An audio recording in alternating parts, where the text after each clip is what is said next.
Okay. Hello. Good morning. Happy Monday. Or good afternoon, I guess, at this point. Um, we wanted to jump on this morning and stay in our normal routine of being on here every other week with you. This week, obviously, is a little bit different as we recognize the tragedy that all of us experienced last week, and how you're feeling and the grieving process. And as we move into a new week, what it looks like for you. And I know for all of us, we all had different reactions. So first hearing the news of the Oxford school shooting, instantly we were in our group chat. We have a group chat on Facebook, and everybody had a different reaction.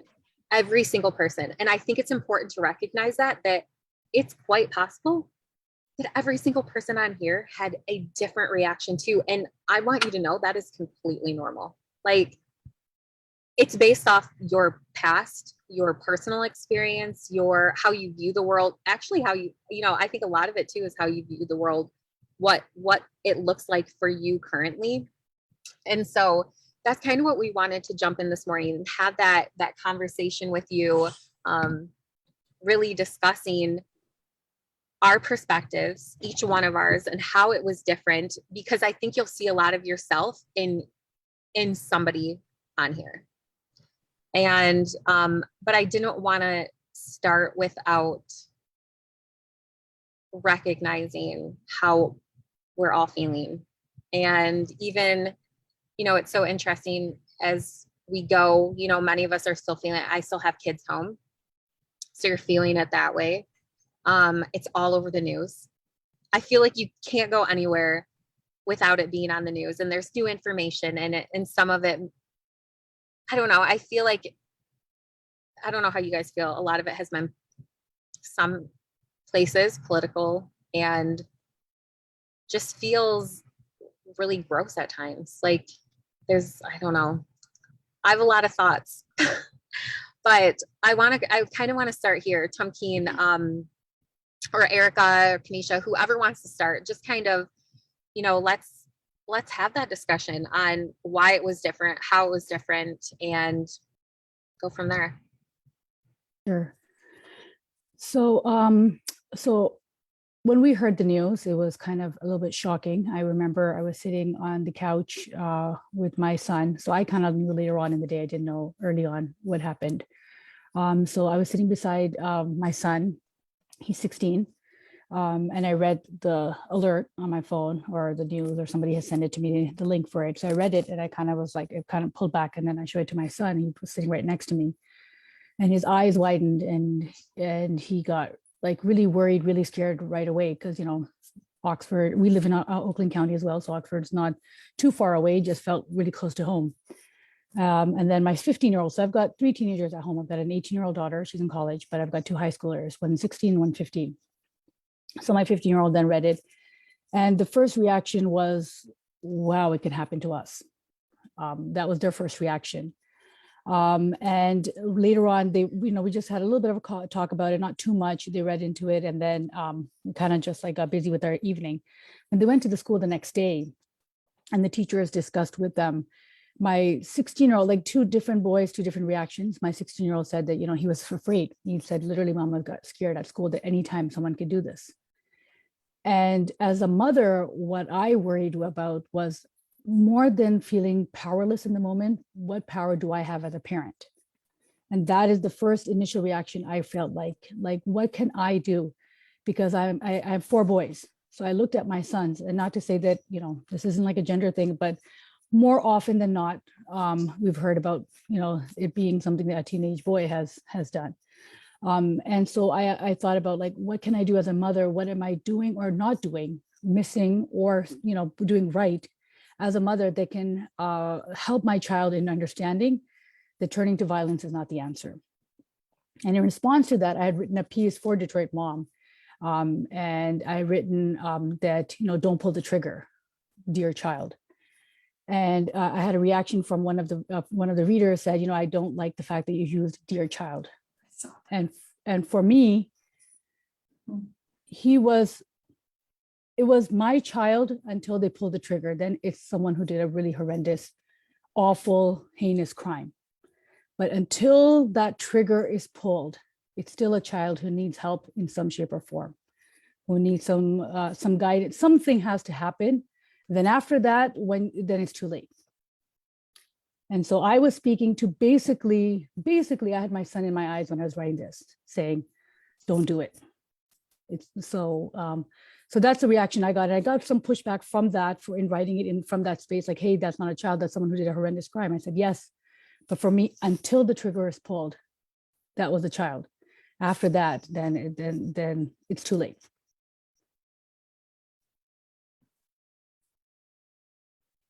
Yeah, I feel you on that. And when I read it, I felt that too, what message you were trying to convey.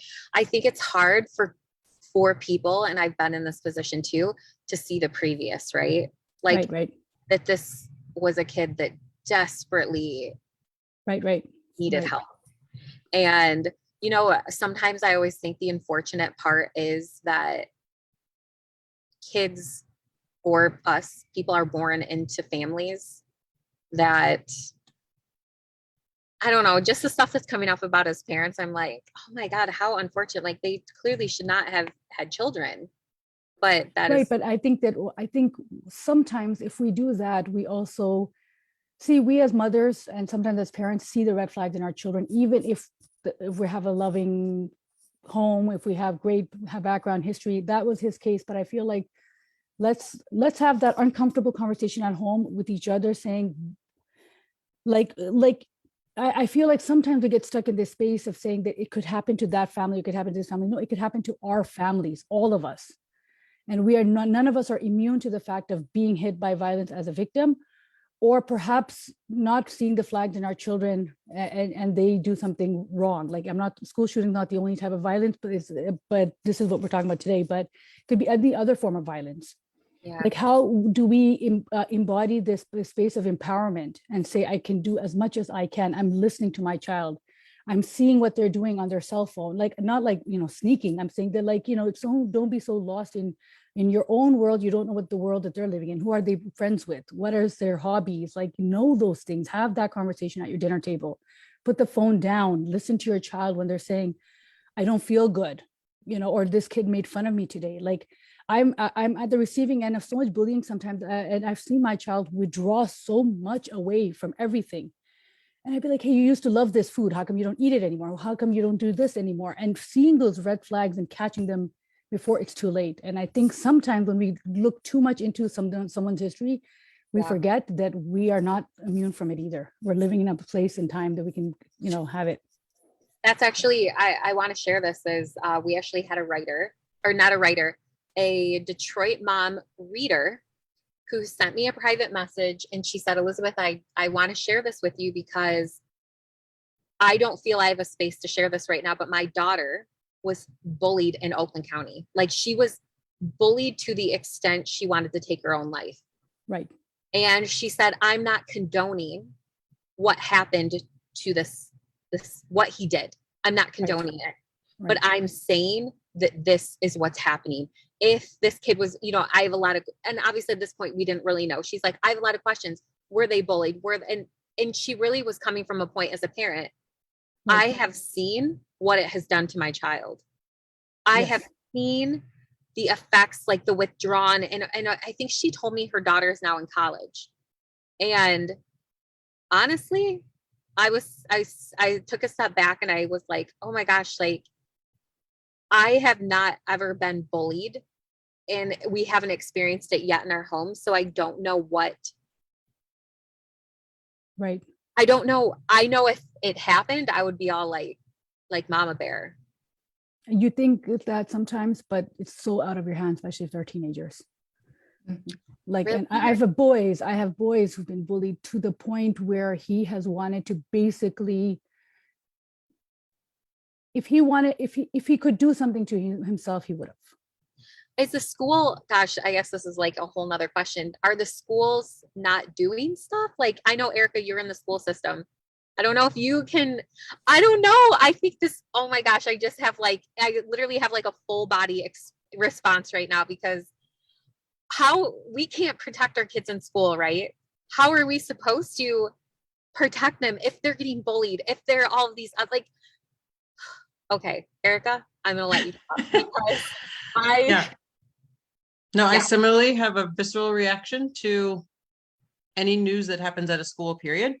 Um, and it's interesting because of in all of the things that I've protested and fought for and continue to fight for in my life, I draw the comparison that um, being a school employee, a public school employee, or private charter, whatever, is in some regards similar to being a police officer with regard to a lot of people have thoughts and feelings and opinions about what should be happening and what it looks like and what we should be doing without ever having set foot on the other side.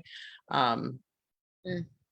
And it's just interesting because in other regards, I feel like we are very different. But I learned more from working in schools about life, parenting, and just the limits of the school system than a person could. You cannot know these things without working in it. It is just absurd the amount of knowledge that you pick up from seeing it every day. And so I'm on the comments and Whitney's there with me. But yeah, once you're on the inside, you learn so much more. To go like rewind it a little bit, my reaction last Tuesday, I was still at work when I found out, and I work right now in elementary next door to a high school. My first thoughts were not as a parent, my first thoughts were as an educator. And I know that I saw actually one of the first questions I asked in my head was, have we not had this yet? And like, what a disgusting first thought to have. Have we in Michigan, has this not happened here yet? Because it's happened so often, even in just my 8 years of being in schools, that I had to think about the map, like, okay, Florida, Colorado, my first thoughts were as an educator. And I saw some of my educator colleagues in the coming days, hours and days say things like, we never thought it would happen here. And I felt like, well, that's foolish because I think it could happen here every day. When I worked at a high school, I worked at the high school 2 days a week and I worked at the elementary 3 days a week. And 2 days a week I would go in gearing myself up for, there's an emergency window in my office. I know I can get out and run straight to that parking lot. This student was having a tough time last week and statistically is more likely to hurt us. So I will make sure that I meet with that student. And so just like the amount of anxiety that goes into being an educator every day, I was someone that was constantly thinking about when this happens. And it's interesting to, and what? Hearing you say this, we put a lot of pressure on you.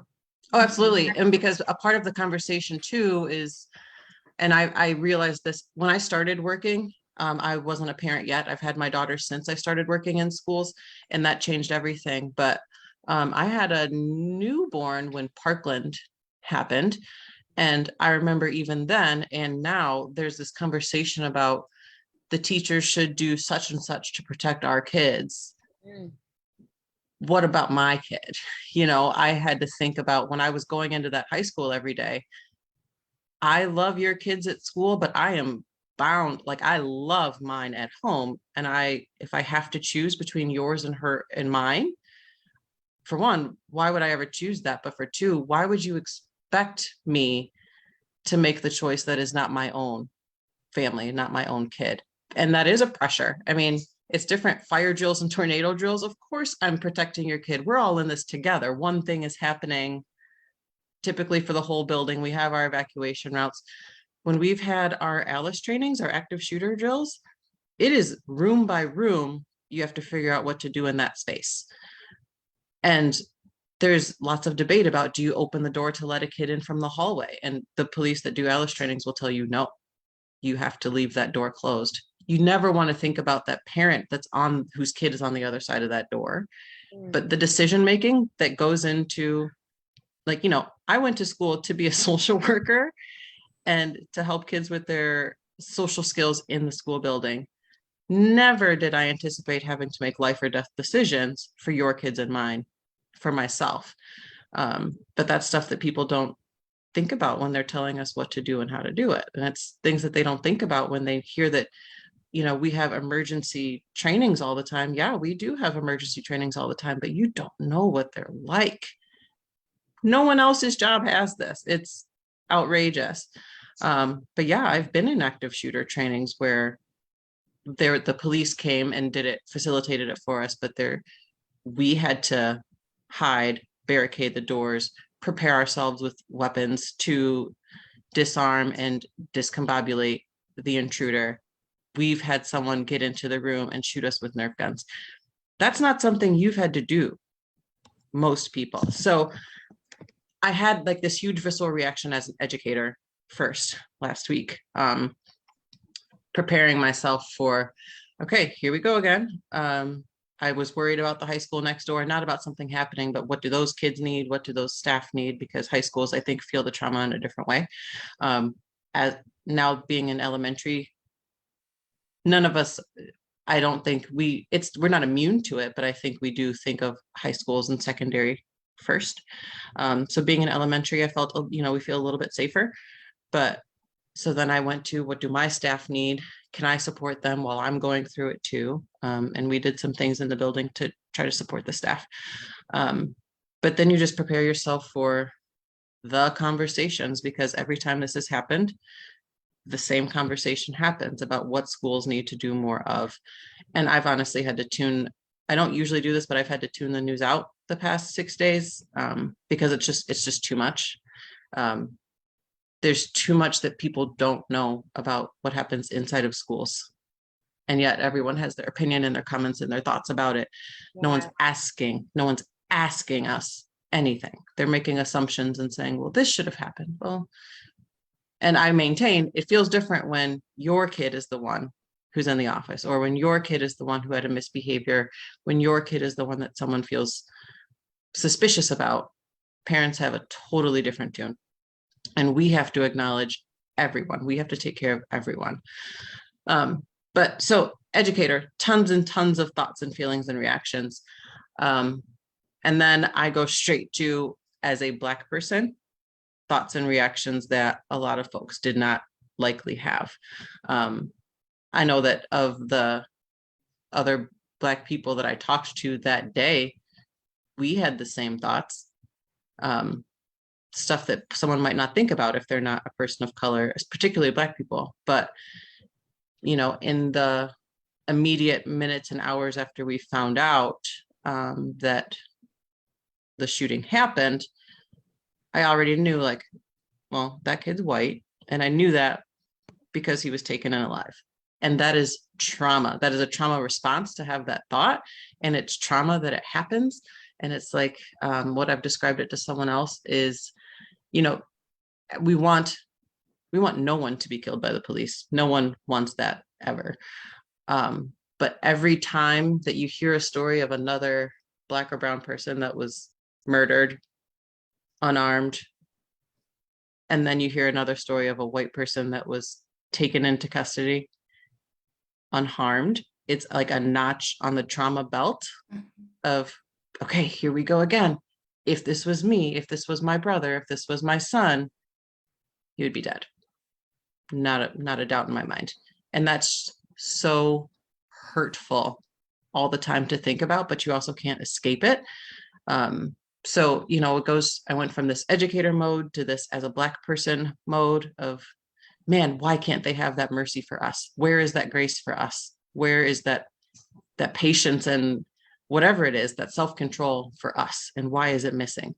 And then, you move on to the next thing, because yes, that's a thought that we have every time a news report comes out, but then there's not much we can do with that. So you move on to the next set of reactions that you have. And I'm very fortunate that as a parent, which was my third level reaction, my daughter's 4, we're still okay. And my son is still in the womb. So we have some time before we're at a secondary setting. And I'm hoping that this won't be a conversation by then.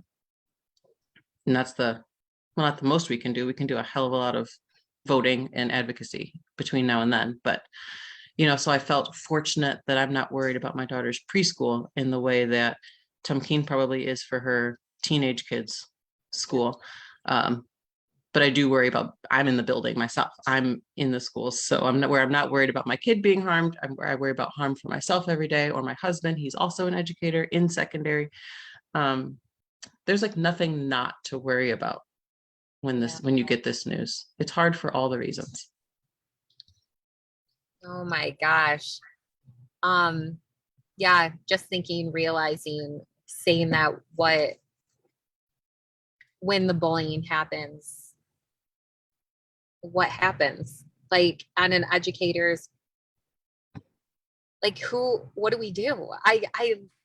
So here's the thing, and there was a speaker that I used to love and like share his stuff all the time. And I actually he came to my previous school district and talked. I no longer support that person because he went kind of out there. But he did a lot of like the only bullying education that I've seen that I've really liked, because he came at it from a totally different perspective. He came at it from the perspective of preparing your children with resilience to be resilient people, because honestly, zero is in our control outside of our own body. So Right. yes, you can report to the school when something is happening. We can suspend, we can do restorative practices, we can do relationship building and we can work with the person who's purportedly bullying. But in real life, I have no control over what comes out of that other kid's mouth or what their actions are. Just like you have no control over what your own kid says or does. There's only so much we can do. Suspension has been shown to not work. It's not a research-based thing. The evidence shows it's not helpful. Plus, a lot of what is happening today doesn't even happen like face-to-face at school. It happens on a phone. It happens on a tablet. It happens on a computer. And I promise you, we do not have the rights to go and snatch up all your kids' devices.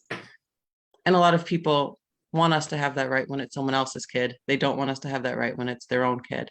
But physically, I cannot control what happens. The only thing we can do is try to teach and prepare the kids. Of course, we want you to be kind. We want you to be respectful to each other. Of course, we don't want anyone to bully anyone. At the same time, whatever comes out of your mouth is your own, and there's nothing I can do but respond to it. And sending so-and-so out of school in the days of these does next to nothing. What I took away from what you just said was it starts in our homes. Absolutely. That's the only place. Yeah. I mean, and I think preparing kids for how to respond when someone treats them negatively will go so much further than making it outside of their control and saying, well, if this happens, then you talk to the grownups and the grownups will handle it. Yeah. The grownups will try to handle it, but how you respond as a person is up to you. I've already taught my 4-year-old, she came home a couple weeks ago and said, Mom, so-and-so said that my hair's not long. I said, well, first of all, who cares if your hair is long? But second of all, what that person says is their business, and that has nothing to do with you. Yeah, and I'm teaching my 4-year-old that what someone else says or does has nothing to do with you. What do you believe about yourself? Because that is the only way that she will have any sort of response she can control to what happens around her. And, schools, we're doing the best we can, but keep in mind, especially in the last 2 years, everything else that you've heard people say that schools should be doing.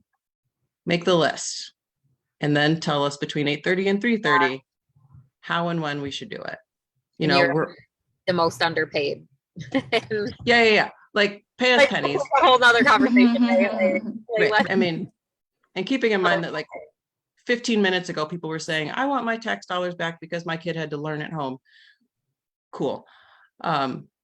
So I promise there's lots happening to try and prevent bullying in school, but ultimately we don't have that control. But trying to train up your children to be resilient and of course, there's this huge distinction. Like there's bullying. There's also like, we're not talking if someone's putting their hands on them, like that's assault and that is handled differently. By no means are those two the same thing. And I think that's an important distinction too. No one is touching anyone. Once there's hands on, we're at a different spot. Once there's threats, we're at a different spot. But like this verbal stuff, there's so little we can do to control another human being's mouth. And it hurts the most. Yeah. Words, in my opinion, I'd rather be socked in the face than hear the words that I've heard kids say to each other. Like, And I think too, a major thing is that what I've seen is that a lot of parents think their kid will never be the one to do it. They think, they prepare their kid for if someone says this to you, but so many folks have this blind spot. You'd be surprised which kids are coming to school and saying mean things to each other. It's no one is above it. Zero people are above it. And I think that's a huge conversation that people should be having at home. Because it's course coming. We need to have a bullying, because I'm genuinely curious, as I have a daughter, and I think it's, in my opinion, I've only had obviously raised an older daughter, but girls are mean. Girls are mean. It's me. Girls are mean. Girls are mean.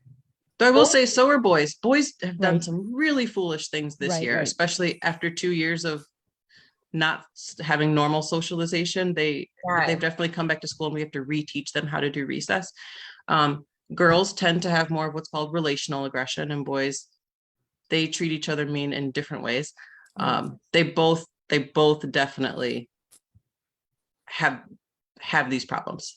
And let's not forget the fact that a girl, when she comes and she cries, or she says someone's hurt her feelings, she cries, it's almost acceptable.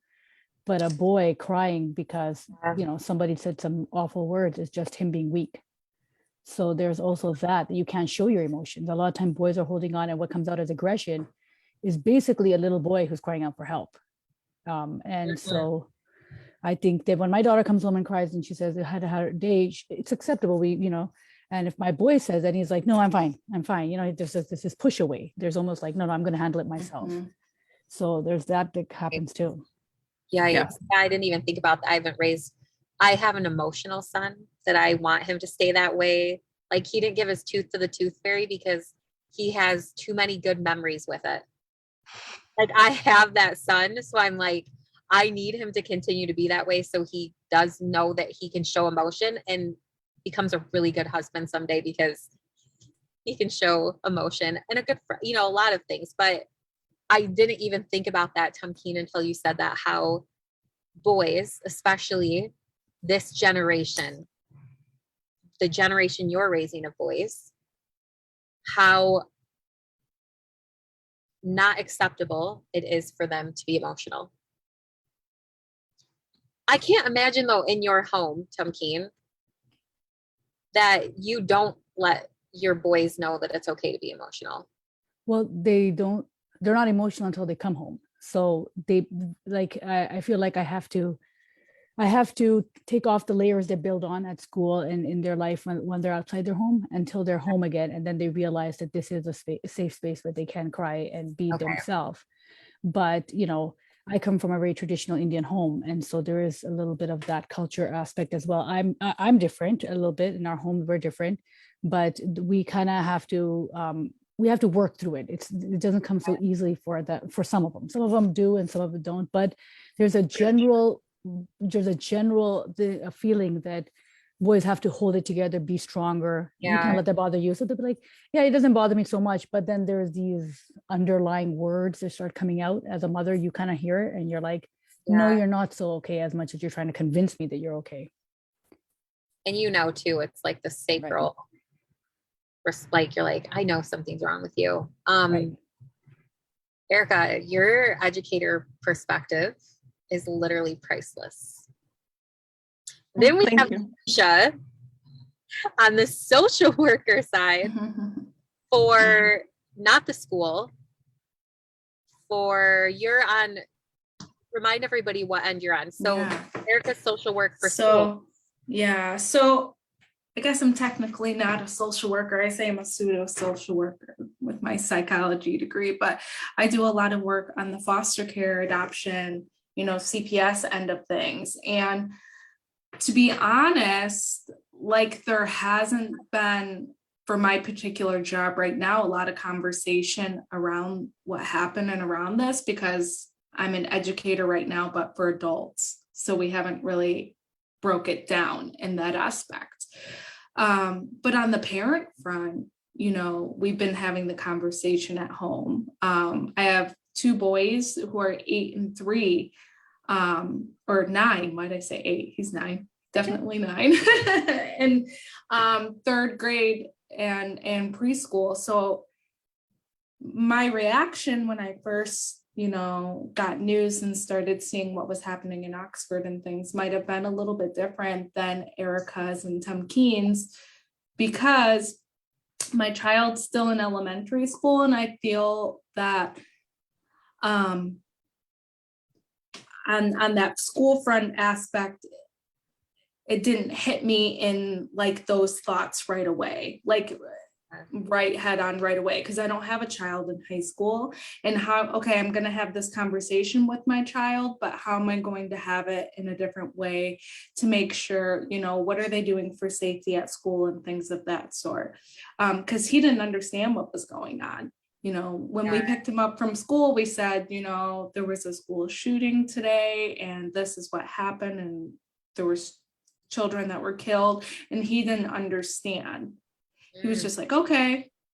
And I was like, well, he said, well, we do the lockdown drills, and that could be like a completely my fault type of thing too, because I feel like we sheltered him.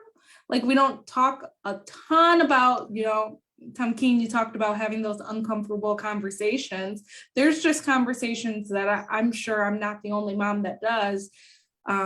Sort of shield my child from it, because I don't, I want to keep them in this bubble. I don't want them to know some of those gruesome details and things that are coming out of it. But we did have a conversation, and I said, if you ever feel that you're unsafe, or if anyone ever comes to you and makes particular threats or anything like that, you need to go and tell someone right away, sort of an age level appropriate. But I'm like, how do you talk to a 9-year-old about a school shooting? Yeah. I was at a loss as a parent, a little bit overwhelmed with the resources that were coming out. Erica, you were sharing so many awesome resources, and Detroit Mom was sharing so many awesome resources. And I was just overwhelmed. I was like, well, how do I use this? How do I start this conversation? How do I talk to a 9-year-old about this? And, we've seen things like Sandy Hook, or where it happened at an elementary school. So elementary schools aren't immune to it, but I think that we shield our younger kids, to a point, and sort of it's harder to have those conversations. So it was hard. And I mean, I was definitely following and seeing what was happening, and, watching all the news stories and going down that rabbit hole. I wanted to know everything that was going on in the investigation and things like that. But I didn't connect it with the parental type of what I was talking about in my home. It was more for me to learn about the situation, what was going on. So there was that disconnect a little bit. Now, it's devastating. It's devastating. And how do I process it? I sort of feel like I was numb a little bit. Yeah. I have family members that are educators, and work in high school, work in elementary school at different levels. And I know that, they were having similar thoughts to Erica, about, they're in the trenches of working in the school system. So they're processing things differently, and the trauma that comes along with it, especially after all the other threats started coming out in the days after, and all the schools were shutting down, and everyone was sort of in that crisis fight or flight mode. When it comes to the bullying aspect, I was going to touch on that a little bit too, because I definitely think that we have come a long way with having conversations with our kiddos and things of that sort. But I know that I was severely bullied, and especially in elementary or middle school, it was really, really, really bad. So I feel like I connect on that aspect a little bit of, we can't control what others are saying. And I sort of felt like I was a little left behind, from my school counselors and stuff, but also that was 20 years ago. So, resources have changed since then. And, I can continue to have the conversations with my kids about, you need to be nice to others and respect others. But I too have a sensitive boy who, I was just getting told last week at conferences that sometimes we have hard days when people say things to him and he starts crying and takes a second to recoup. And when you said, Tom Keen, that, boys aren't allowed to show that emotion, I'm like, I think, the teacher was sort of telling me that a little bit, but not telling me that a little bit. Like, we're not to show emotion or get upset when someone says mean things to him. And I'm like, but how's he supposed to process? I don't know. So Right. I'm just trying to work through all of that. And I hope that there's some moms that feel similarly to me, where we're sort of like, I'm in that like in between space. And then, all the things that you said to Erica about the thoughts that came into my mind about if this was a Black boy, if this was a brown boy, but that's a different topic. I think when you say that too, and I agree, that is like a whole other thing. And community is probably not ready for that one yet. But I think that when you say that, I think most people's reaction goes to, and correct me if I'm wrong, like, well, was he resistant? And you guys have heard, I know you've heard this, like, when it comes to it. And so when you said that, I was thinking to myself, oh, what did he resist? I couldn't remember. And then it was like, does it matter? I'll tell you, it hasn't mattered for lots of people, but also when we did the Alice training, like with the police, they tell you, if you're in a shooter situation and like you have disarmed the shooter, or for whatever reason, like you can see the gun, they say, don't pick it up, cover it with a trash can, because if you are seen touching it, regardless of who you are, the police, when they arrive, may think you're the bad guy and shoot you down.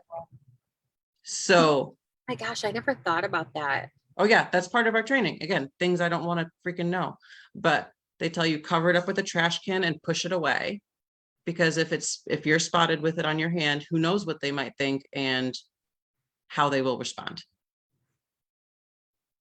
And it's almost expected and guaranteed that we know what the reaction will be if it's a colored person who has that, quote unquote, I don't like using that word, but so there's a lot of reactions. And you know what, we wouldn't be honest if we didn't say our backgrounds, our life, who we are, who we identify as, plays a large part in when we read the news. Like right now, if you put up a headline right here, and all four of us read that headline at the same time, depending on what life we live, what we believe in, what our past experiences are, the trauma we've been through, we're going to have a different reaction, all of us.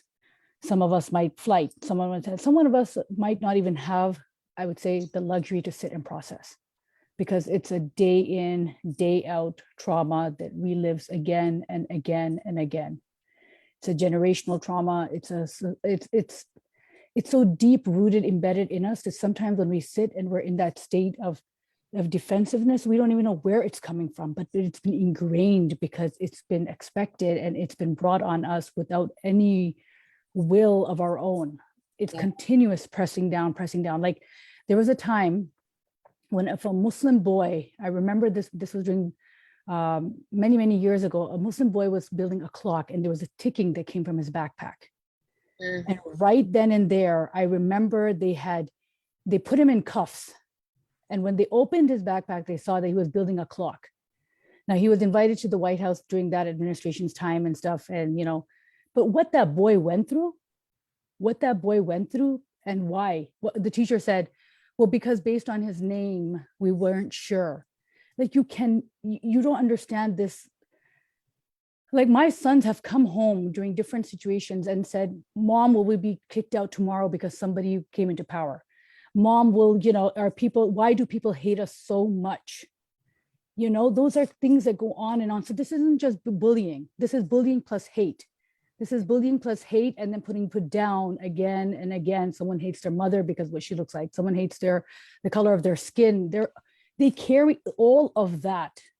So these are not children just coming home because they have a lot of homework. They're coming home with so much immense pressure coming from all sides that it's just, if we're not having those conversations with our children, it's just a moment of time before something happens to them or something around them happens. It's parents. I think we're really at this point, and I believe really strongly about this. It's time for us to put our phone down and look at our kids in the eye and have a conversation. Not from the corner of our eye, but for like right in the eye. Look at your child. Sometimes you'll realize you haven't even seen them in a very long time. Mm. And they haven't seen you in a very long time. And that connection, you'll feel it when you do that. When that heart in your eye connection is made, it's like you meet your child again for the very first time. I feel this. I'm coming this from my experience. I battled mental health. If anyone who follows my writing knows this, that I was so lost in it that I feel like just 2 years ago, I looked at my daughter in the eye and I saw her for the first time after maybe a decade. I just looked at this girl and I was like, where have I been? Where has she been? And we're not making that conversation. We're expecting the schools to talk to our children. We're expecting the news to say the right thing. We're expecting everyone to say the right thing. It's time for parents to say that we are parents for a reason and do the right thing by having that conversation, uncomfortable or not. If your child if it's going around like my son's today, he wore blue to school to show solidarity with Oxford.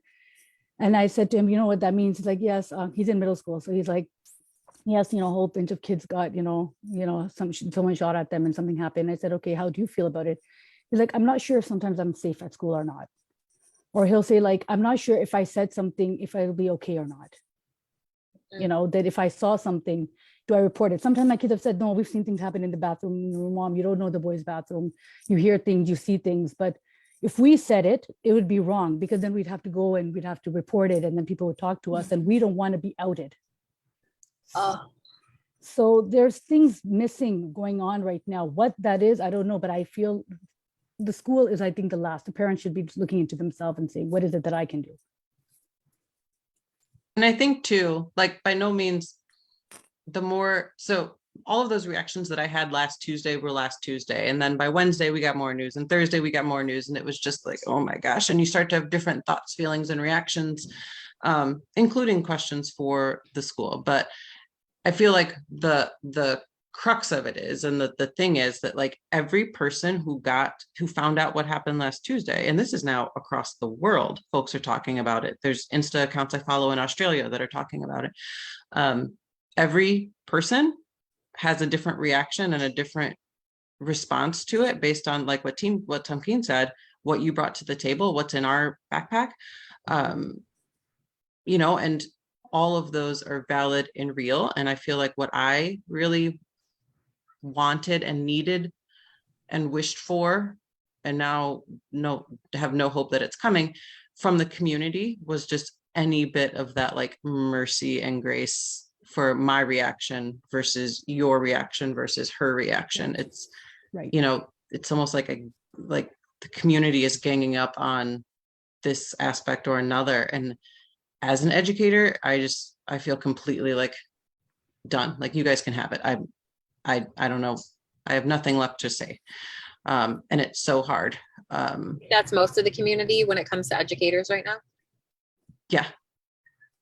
I feel like, the last 2 years as an educator have been hard enough with COVID because everyone had ideas about what we should be doing, and continue to. And, it's felt very helpless. And then you add in, like there was that for a couple of years, we got to forget, not think about shooting anxiety so often because we were worried about catching COVID. Yeah.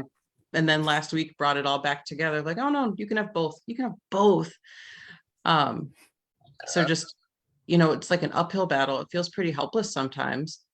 And then add in that I'm also a human in this community. I'm in Southeast Michigan too. And, I feel like my grieving as a community member has been suspended because of my grieving and my response as an educator and as a mental health professional. Talk about a whole other thing. It's so hard. And I feel like we're not giving each other that space in public arenas. So AKA in comment sections, we're not giving each other space that everyone can grieve how they need to grieve. Yeah. I've read some comments. I'm like, what?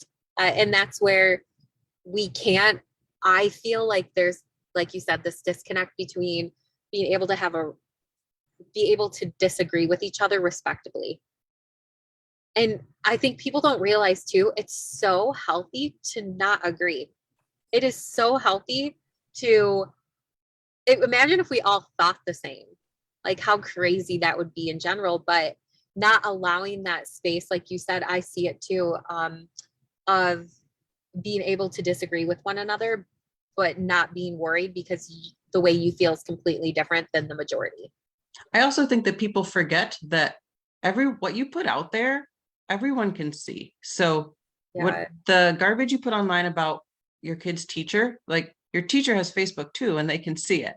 And what you put out there about kids that are like such and such, like a kid who's like such and such, their parent is seeing it too. And now how do they feel about how they're trying to parent and what they're trying to do for their kid? Like people think that it's this weird vacuum that no one's going to be harmed, but like there's so much harm happening in public dialogue that's not productive, because we can all see what you said. Yeah.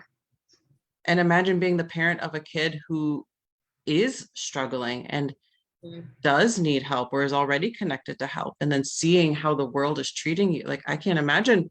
I would want to hide. Mm.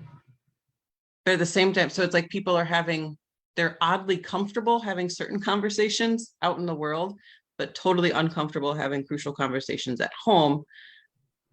Why that is, couldn't tell you. But yeah, more comfortable having the conversations, like you said, in the comments section, because, it's sometimes easier to type things, right? Yeah, and it's not personal. It's not, you can bully people, you can be a troll, you can say, whatever you want and get away with it. But if I came up to your house, would you say those same things to me to my face? No, probably. Well, maybe, I don't know, depending on the person that you are. I know Kadisha was like, maybe, depending on what the conversation is. Yeah, maybe, depending on what it is. You're right. But I don't know. I think it's easier to blame than it is to accept, right? So it's easier to blame and say, oh, the schools did him wrong, or the parents did him wrong, or did this, that, but not understanding that we are collectively also putting out a world for our kids where we're listening less, communicating less, and just, putting them in front of things. I'm not anti putting my child in front of a screen because that's the only me time I'm going to get. Yeah. But then if it becomes like, I have literally come into homes where I've seen that boy has been on the screen like the entire time he was awake, whether he was eating his breakfast, whether he's like, they're always there. And I'm not, but there's a lot of, these are all connected little pieces. There's not one piece that blames everything, but we have to kind of really sit down and think about where is it that we're going wrong and fix all those little pieces, because it wasn't like this before. And it's certainly happening a lot more where it's almost acceptable. You almost have to register in your brain, as horrific as this sounds, how horrific it was based on the fatalities of something. Right? So is it most horrible because it was like this many people, that must have been a really bad crime because this many people died? Or was it just, it was just one, or there was only 10 injured, no one died? So our brains register and put them on different like platforms of how serious it was based on the fatalities or the injured or something like that. And it's an ugly truth, but this happens even when there's like worldly events that happen too. It's like, well, how many people of theirs died? Or how many people? Okay, then you know who to blame, right? Then you know who's the oppressor and who's not the oppressor, and blah, blah, blah, blah, blah. It goes on and on and on. And I think that someone who doesn't have, doesn't face racism on a day in and day out part cannot understand the fact that when the events like these happen and our brains go into a different area as well, that's valid. Like what Erica was saying, it's so valid because it's a reality. And I hate when people say, oh, here we go, they're bringing that in again, or there's a comment about a particular city and the violence there and stuff like that. And you know what? It's all there because it's all part of the world that we live in. And our children are carrying that with them all the time. I like the way Erica said backpack, which is true. The kids are carrying that with them all the time. And so to say that that's not valid or this not should be talked about right now is basically you still living in a bubble. You still not understanding the realities of it. And I think to some extent, I hope that bubbles are broken, because where there's no discomfort, there's no growth and there's no change. And everyone has been upset and grieving and hurt in the last 6 days. So like, how can we use that? What can we do with it? Do something different. Let's not 2 months from now, just like, because Parkland was farther away, we got past it and moved on and went back to the status quo. Like, let's not. Like, what if we just didn't do that? What if we start talking differently to our kids? Right. What if we start having a dialogue with the schools instead of a list of demands? What if, we engaged with our civic system and, figure out what policies are in place, what needs change, how do we do it? Let's do something, but let's Keep not it going and keep it going. yeah, let's not go back to what we were in last Monday, where we never thought to talk about this. Now we know, so let's use it. And there are lots of guides out there too about like how to talk to your kids or what to talk to your kids about. But start with just, I guess my suggestion would be to start with, do you even have a relationship where they can tell you the hard stuff? Because if you don't, and you try to jump to, here's how we should handle, bullying or something like that, like they might not be ready for that. You might not be there yet. So, just establishing open communication with your kids. I think that is obviously a huge part too, Erica, but I even think there's a deeper part in how we can do a better job letting our educators, our teachers, our kids' teachers know, or how can we better support them? This All is the like, things. I know, right? I know this is probably like a whole nother thing, but just something I was thinking about as you were speaking was, yes, do we have to do the work at home and do it with our kids? But also, I couldn't imagine being an educator and not feeling supported by the kids, that the parents of the kids that I was teaching, and how different that would look, right? I remember when we did parent teacher conferences and I was having a conversation with the teacher, she just said, oh my gosh, that's so unacceptable. It was something. And she's like, I wish we had more resources or more families that wanted to be involved and have that conversation and come to me when that was the thing, instead of, I think it reaches a breaking point where nothing gets done, or you think that something should be done, and then you're mad with mad at the educator, and they have no idea what's going on. Do you know what I mean? Like, I think I hear this a lot, or when I read stuff, or in different threads, and all going back to educators, or even listening to the educators that we have within Detroit Mom, how exhausted they are and how unsupported they feel, and all of these different things. And like, how can we do, I know this is probably very much another conversation, but yes, does it start with our kids, but also how can we better support our educators so that we can be a team, right, in all of this, and it not feel so the educators doing stuff, the parents doing stuff, this thing, like, and full like transparency here. I wish I could live in a commune or something where we all took care of our kids together. We all, like, this is how I think of like Native Americans and things, like everybody took care of each other's kids. Even, like, I remember somebody telling me, if you lived on, in a street in the city of Detroit back in the day, right? Women were, Black women specifically, everybody was watching each other's kids, watching out for everybody, taking pies to each other, doing this. Like, and here, this is a whole nother conversation. It just bothers me so much that as a community, especially in the white community, I do feel this. And whoever doesn't, this is a beautiful thing. We have different opinions. I do feel that is very singular, right? It's very me. What's happening to me? What's happening to my family? This, not the bigger picture. And I literally was saying this to the other day, is like, I would love to live in a world, in a community where we all took care of each other's kids. We were all part of bringing children up, because there's so much pressure too when it's just you trying to raise these human beings. Imagine if we just did it together. I have a lot of, and maybe a commune. It's a commune, right? Like Yeah. when Mhm. okay. Yeah. And those probably have bad reputations. I don't know. I think like cult things like that. But But it's like that in India and some back home countries as well. I know in India it's like that. My husband was kind of like raised in that same atmosphere. yeah, So, and I tell him, I say, it's so hard here to do it all by yourself all the I time. know. How can And we change that? but I think that's what it is, right? Oh, have that communicate where what your child's world is, have an open communication with everyone that's in that world. And so Yeah. that schools have an open conversation with your teachers, have an open dialogue with your neighbors. But when the kids see that their parent is not the only one, they Yeah. may reach out to somebody when they need that help or that support.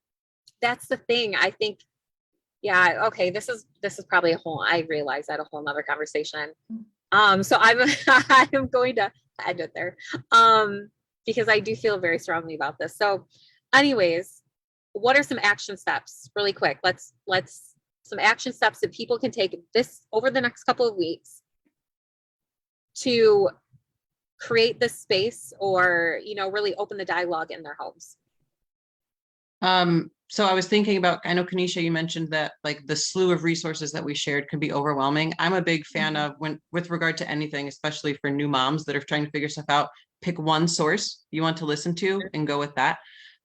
Like I usually share the NASP stuff a lot. That's the National Association of School Psychologists, but they tend to have like a nice one pager that's succinct and helpful. Okay. But like these sorts of guides about what to talk to your kids about and how, like what to look for, but how to have the conversation with your kids. I feel like if it's theirs or someone else's, but like find a source, study it, and maybe over the next couple of weeks, do that, like commit to that. And that might be a huge step forward. And we'll put that in the comments section too. I know we have a couple resources, but there's so much there. We try to put them all together so it's one location that you're looking at everything versus, pulling stuff. But and sharing and liking isn't the same thing as reading and doing the work. Reading and actually. So here, you guys, this is your homework. The next 2 weeks, we'll be back in 2 weeks. We'll start this with I would love some of you to just even put in the comments when we come back, like what you've done in your homes. And maybe this is something we can do over on social and really start having the conversation. And if you are stuck on what to do, reach out to us. You are not alone in this. And when I said I would love to live in a commune, I would love it to be with all of you. So if we are all raising and supporting and doing the stuff with our children, let's do this together. And so how can we do that? And I think this is the best place to start. If you're uncomfortable and you don't know what to do, reach out to us. DM us, send either Erica, myself, Kanisha, Tamkeen, anyone a message. But thank you for being here.